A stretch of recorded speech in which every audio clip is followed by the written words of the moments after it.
arrive here after battling through bad weather and fog, mist, winds, etc., to arrive in this beautiful sunshine, this lovely area.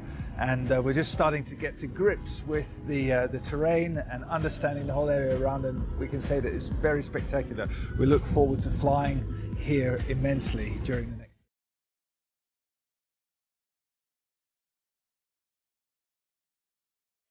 Everything is new, and no one was really aware of the beautiful countryside that is here around Alula. It is breathtaking. I've been all the way through the world, but this is amazing and a wonderful, wonderful experience.